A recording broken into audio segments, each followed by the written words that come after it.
16살의 나이로 아버지를 여의고 고향 북아프리카 타가스테를 떠나 카르타고라는 곳으로 유학을 떠난 한 젊은이.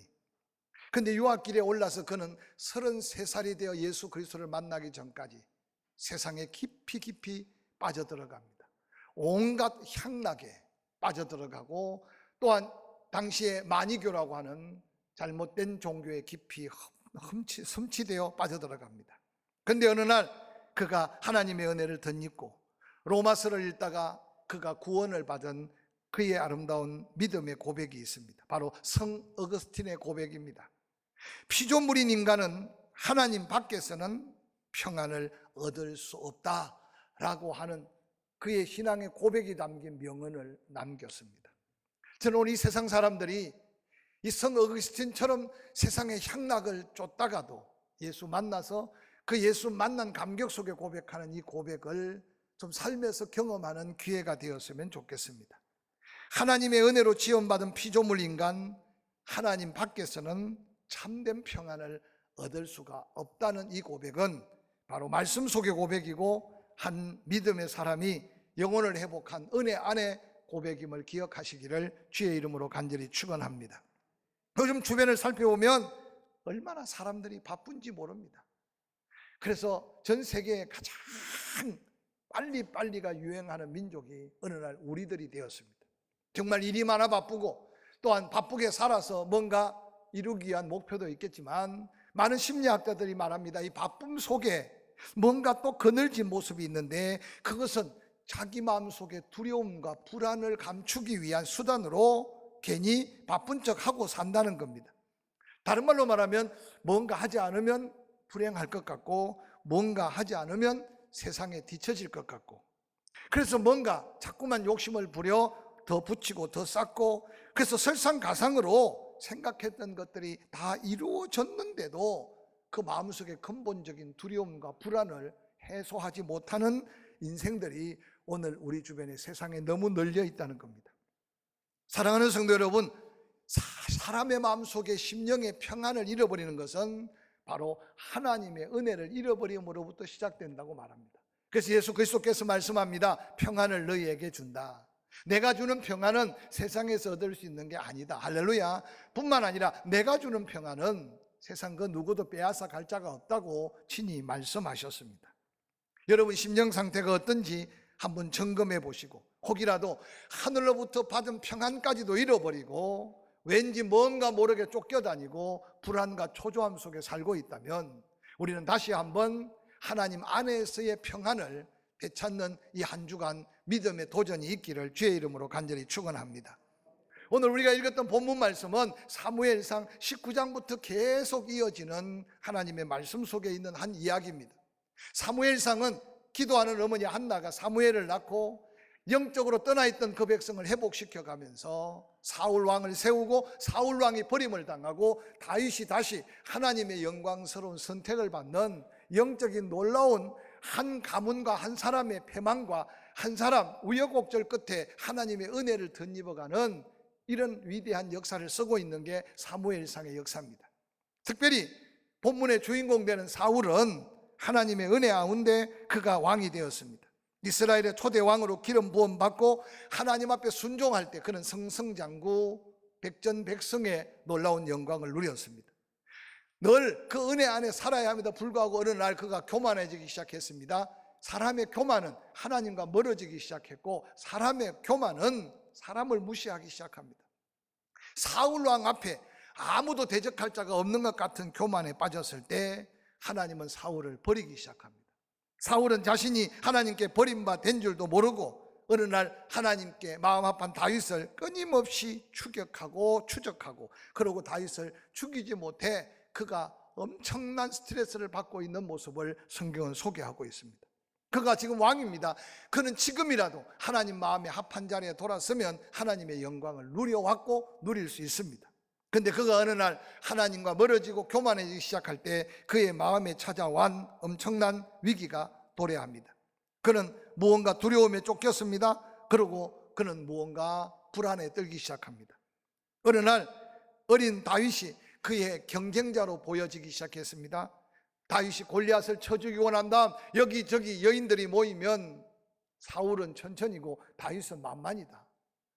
여러분, 목숨 걸고 싸워서 나라의 위기를 건졌다면 사울 그가 다윗을 높여줘도 영원히 왕은 지금 사울이고, 다윗을 세워줘도 다윗을 누가 넘어뜨릴 수 있겠습니까? 아니, 사울을 누가 넘어뜨릴 수 있겠습니까? 어린 다윗은 하나님이 기름 부으신 사울을 철저하게 인정하고 끝까지 자기 손으로 해야지 아니했던 모습을 본다면 지금 사울이 두려워하고 있는 이 모습은 얼마나 어리석은 인간의 모습인가를 생각해 볼 수 있습니다.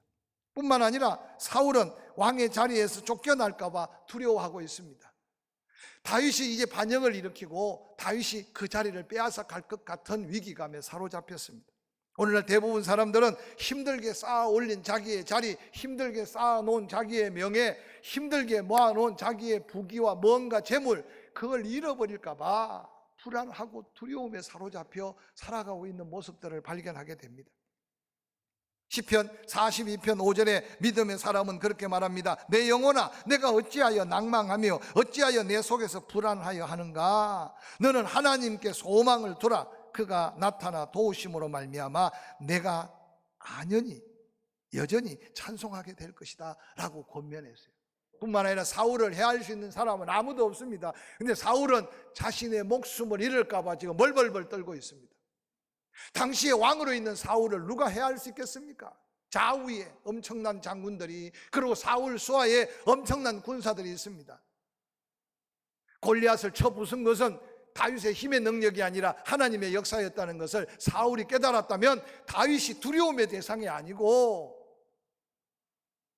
자기와 함께 해야 할 하나님의 동역자였는데도 그 소년 다윗을 사울은 지금 두려워 목숨을 잃을까 봐 두려워 떨고 있는 그 모습을 한번 바라보시길 바랍니다. 어리석은 사울 한 사람 때문에 하나님 앞에 붙들리고 부름받은 다윗, 그는 사무엘에게 기름을 붓자마자 사무엘상 17장에 나라의 정말 만국의 위기 앞에 하나님의 은혜로 골리앗을 쳐 부순 이후 다윗은 엄청난 고난의 여정을 겪어갑니다. 사울 왕의 추격이 얼마나 집요하고 교묘한지. 그래서 기브아에서부터 출발해서 사무엘상 19장 1절부터 20절에는 라마로 도망을 갑니다. 기브온에서, 기브아에서 라마로, 라마에서 노업 땅으로, 그러고는 헤레 수풀을 거쳐 마온으로, 그러고는 엔게디로, 엔게디 골짜기에 숨어 있었지만 바란 광야로 다시, 그러고는 베들레헴 근간에 있는 갈멜로, 십 광야로, 그러고는 유대 땅을 더 이상 도망갈 곳이 없는 다윗은 마음에 불안함이 생기기 시작했습니다. 그래서 그 다윗이 이제는 생각하기를 유대 땅 손바닥만한 그곳에 더 이상 숨을 곳이 없어서 이스라엘과 철천지 원수가 되는 블레셋 땅으로 다윗은 지금 도망을 가서 망명을 신청합니다. 오늘 본문에 등장하는 이 시글랏이라는 곳은 브엘세바, 이스라엘 최남단 브엘세바에서 약 22km 북쪽에 있는 세펠라 지역에 있는 한 촌락입니다. 그가 아기스 왕에게 말합니다. 당신이 나를 돕고 내가 당신을 돕고 나를 따르는 600명의 군사와 가족들이 있는데 그 시글랏에 우리가 거처할 곳을 좀 허락해 달라고 요청을 합니다. 아기스는 다윗의 600명의 군사가 자기 정치적으로 자기 블레셋 땅을 지키는데 도움이 될 줄 알아서 여러분 다윗을 맞아줍니다. 다윗은 시글랏에 있으면서 자기 동족은 치지 못하고 이스라엘과 경계지역 네겝과 아말렉을 쳐서 아기스 왕에게 안심을 시켜줍니다. 아기스 왕은 그러한 다윗을 가까이 두기 시작합니다. 사무엘상 27장 1절 우리가 함께 읽었죠. 함께 읽어봅니다. 다윗이 그 마음에 생각하기를 내가 후일에는 사울의 손에 붙잡힐 것이다. 블레셋 사람들 땅으로 피하여 들어가는 것이 좋으리로다. 사울이 이스라엘 온 영토 내에 다시는 나를 찾다가 담념하리니 내가 그의 손에서 벗어나리라. 여러분이 사무엘상 27장 1절은 지금 시글랏으로 망명한 다윗의 심적 상태, 영적 상태를 그대로 보여주고 있는 내용입니다. 여러분, 골리앗 앞에 선 다윗을 여러분 기억하십니까? 물맷돌 하나를 들고 당당히 골리앗 앞에 서면서 외쳤던 게 너는 칼과 창과 단창으로 내게 나오지만 나는 만군의 여호와의 이름으로 내게 나아간다. 그 믿음이 어디 갔는지 지치고 지친 다윗은 더 이상 피할 곳이 없다고 생각했습니다.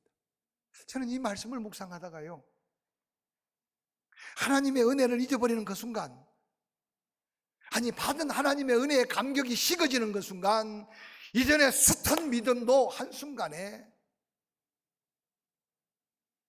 땅에 전락할 수밖에 없다는 걸 한번 기억하시길 바랍니다.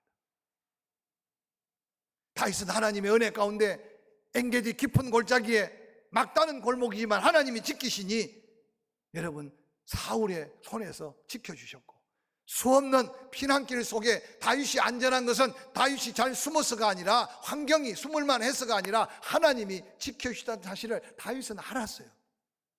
그래서 다윗은 수없는 고백도 하지 않았습니까? 피할 바이다, 산성이다, 나의 피난처가 되신다. 그런데 오늘 이 본문 가운데 어느 날 하나님의 은혜의 감격이 식어지는 그 순간 다윗은 세상을 더 의지하게 됩니다. 지금까지 받은 은혜를 잃어버리고 이제 이 이스라엘 땅에는 더 이상 숨을 곳이 없다. 환경을 바라보기 시작합니다. 그러고는 이제 내가 블레셋 땅에 가서 아기스 왕에게 내가 인간적으로 타협을 요청해야겠다. 그곳에 있으면 사울이 나를 찾지 못해서 포기하지 않겠느냐는 이 심적 고백은 오늘 사는 우리들에게 영적인 새로운 도전의 메시지가 아닌가 생각해 봅니다. 뿐만 아니라 다윗은 환경을 바라보고 받은 은혜가, 감사가 식어지기 시작하니까 사무엘상 27장 2절 3절에 다윗이 일어나 함께 있는 사람 600명을 더불어 가드 왕 마온의 아들 아기스에게로 건너가니라. 다윗이 그 사람들이 저마다 가족을 거느리고 가드에서 아기스와 동거하였는데 다윗이 그들 두 아내 이스라엘의 여자 아히노함과 나발의 아내 아비가일도 함께 갔다라고 기록하고 있습니다. 다윗은 어느 날 400명이 넘어서 600명의 사병을 거느리게 되었습니다. 그 600명은 가족까지 거느리게 되었습니다. 다윗의 고충을 이해할 수 있지 않습니까? 광야를 숨어 다니면서 그들을 먹이는 것조차도 하루하루를 사는 게 다윗에게는 위기였을 겁니다. 그러나 지난날 살아온 것은 하나님의 은혜였다는 사실을 잊어버리는 그 순간 다윗은 함께하지 않아야 될 이스라엘의 영원한 적이고 지금까지 적이었던 대적 블레셋과 동거하고 있는 다윗의 모습은 다윗의 일생 속에 수치 중에 수치였음을 성경은 그대로 우리에게 보여주고 있습니다. 믿음의 지혜자들을 말합니다. 우리가 동거할 수 있고 동거할 수 없는 사람이 있다는 걸 말합니다. 여러분, 세상의 사업도 함께 할 수도 있어요. 길도 함께 갈 수 있어요. 그러나 영원히 함께 갈 수 없다는 걸 성경은 분명히 말씀하고 있습니다. 초대교회 믿음의 사람들은 세상에서 들려오는 말씀을 통해 그렇게 도전합니다. 너희 말을 듣는 것이 옳으냐, 하나님의 말씀을 듣는 것이 옳으냐. 때때로 우리가 심각한 믿음의 본질을 놓고는 하나님의 뜻이냐, 사람이 원하는 거냐, 세상의 유익이냐, 하나님의 영광이냐. 때때로 여러분 개인적으로 끊임없이 거룩한 도전 앞에 믿음을 잃지 않기를 주의 이름으로 간절히 축원합니다. 다윗이 블레셋 땅을 찾아간 것이 처음이 아니었어요. 사사기 21장에 보니까 10절에 그날에 다윗이 사울이 두려워서 도망하여 가드왕 아기스에게로 갔습니다.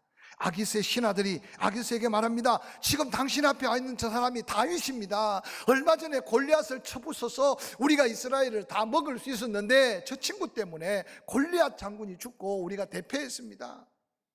아기스가 깜짝 놀라서 다윗을 바라보는 순간 성경에 보니까 다윗이요 미친 척하고는 침을 질질 흘리면서 수염에 치를 뭉개가면서, 그래서 아기스가 보면서 아니 저 미친놈이 무슨 다윗이란 말이냐, 쫓아내라. 그래서 다윗이 가까스로 피하여 갔다가 도망 나온 사건을 성경에는 기록하고 있어요. 그리고 8년이란 세월이 지났어요. 8년이란 세월이 깁니까? 다윗이 600명의 군사를 거느리고 그때 그 아기스 왕을 찾아갑니다. 여러분, 세상은요 내가 유익하면 삼키고 내가 불편하면 토하는 게 세상이에요. 그래서 하나님의 진리가 세상의 어둠과 섞일 수 없다는 사실을 예수님은 빛으로 말씀하셨어요. 할렐루야. 우리가 불쌍히 도와주고 우리가 섬겨주고 그들의 영혼을 긍휼히 여기기 위해서 구제하고 도와줄 수는 있지만 그들과 같아질 수는 없는 게 하나님의 백성이고 믿음이라는 사실을 기억할 수 있기를 주의 이름으로 간절히 축원합니다. 사랑하는 성도 여러분, 오늘 다윗은 함께 하지 않아야 될 이스라엘의 철천지 원수 같은 대적 블레셋의 망명을 요청하고, 그들이 600명 다윗의 군사가 필요하니까 함께 살 수 없는 시글랏에 진을 치고 있는 그 모습을 한번 살펴보시길 바랍니다. 거기에서 문제가 터집니다.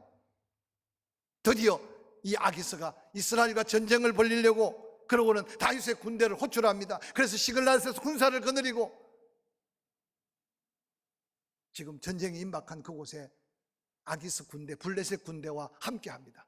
블레셋에 있는 군사들이, 장군들이 아기스 왕에게 와서 항의를 합니다. 아니, 다윗을 어떻게 믿습니까? 봐라, 그전에도 우리를 위해 싸우지 않았느냐? 아닙니다. 지금 동족 이스라엘과 싸울 때 다윗의 600명의 정예 군사들이 반역을 일으키면 우리가 도리어 엄청난 위기를 만날 수 있습니다. 그래서 블레셋의 군대 장수들이요, 다윗 군사들과 함께 할 수 없다고 항의하니 아기스가 그때서 다윗을 불러서 말합니다. 네 마음은 안다. 그러나 돌아가라. 우리와 함께 할 수 없다. 여러분, 3일 길을 걸어서 돌아와 보니까 세상에 조금 전에 다윗이 네겝과 아말렉을 쳐 부수면서 허위 보고를 했던 그들이 원한을 품고 다윗의 600명의 가족들이 있는 시글랏을 공격해서 아말렉의 공격으로 인해 완전히 초토화가 되어버렸습니다. 열왕기상 30장 6절, 백성들이 자녀들 때문에 마음이 슬퍼서 다윗을 돌로 치고자 하고 다윗이 크게 다급했다라고 성경에는 기록하고 있습니다.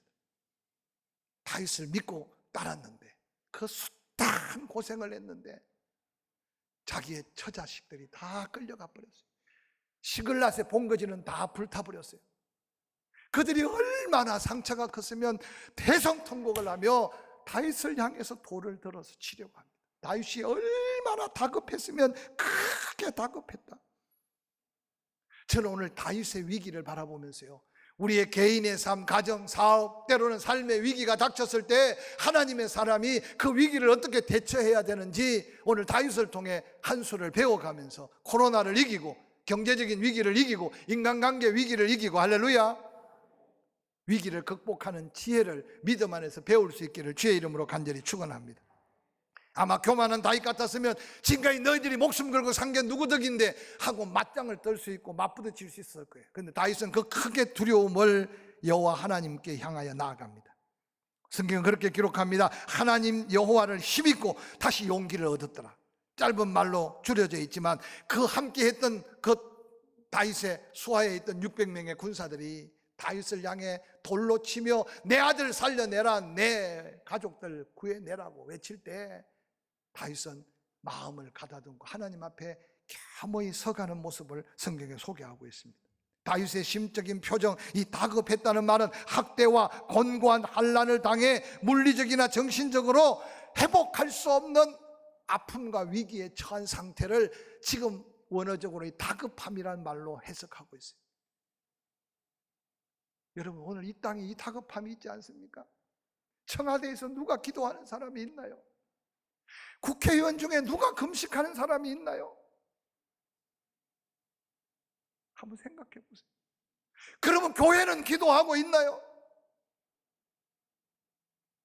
다른 사람은 몰라도 우리는 기도하고 있나요? 하든 안 하든 교회가 형식적으로 금식을 선포하고 하든 안 하든 교회가 철야를 선포해야만 하시렵니까? 사랑하는 성도 여러분, 그래서 다시 뽑을 때는 잘 뽑아야 돼요. 그래도 믿음 있는 사람, 할렐루야, 하나님을 두려워하는 사람들이 다시 세워져서 오늘 다급한 다윗의 이 모습이 이 나라의 모습이고, 그 다급함을 수없는 백명거리, 핑계거리, 매스컴을 호도해서 끊임없이 말장난만 하고 있는 이 시대 속에 우리만이라도 나라와 민족을 위해서 기도하고, 할렐루야, 교회를 위해서 기도하고, 아멘.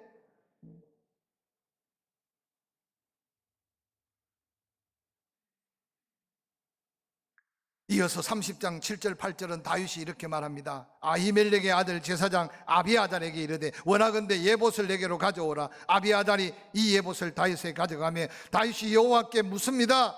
내가 이 군대를 추격하면 따라잡겠나이까? 하니 여호와께서 즉시 응답합니다. 그를 쫓아가라. 내가 반드시 따라잡고 도로 찾으리라.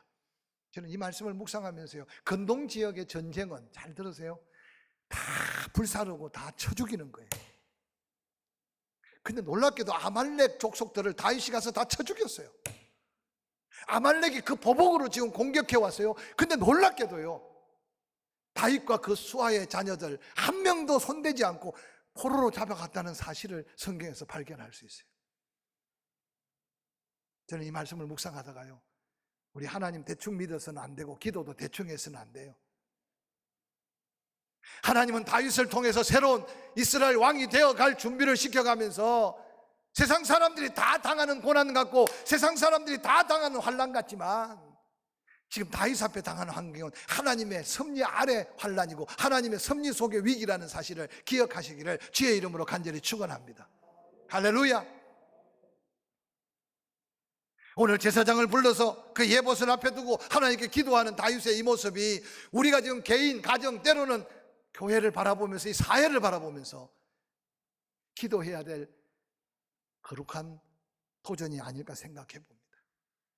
지금 추격하면 따라잡을 수 있습니까? 하나님이 적극 응답하십니다. 그를 쫓아가라. 내가 반드시 따라잡고 도로 찾을 거다. 다윗이 600명의 군사들을 거느리고 갑니다.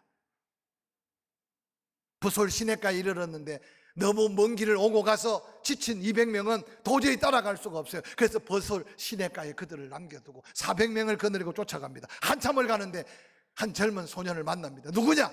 알고 봤더니 지쳐 있으니까 버리고 간 아말렉의 군사 중에 한 명이었어요. 먹을 것을 줍니다. 사랑으로 긍휼히 여겨줍니다. 그가 말합니다. 나를 살려주면 내가 그들 있는 본거지로 안내하겠습니다.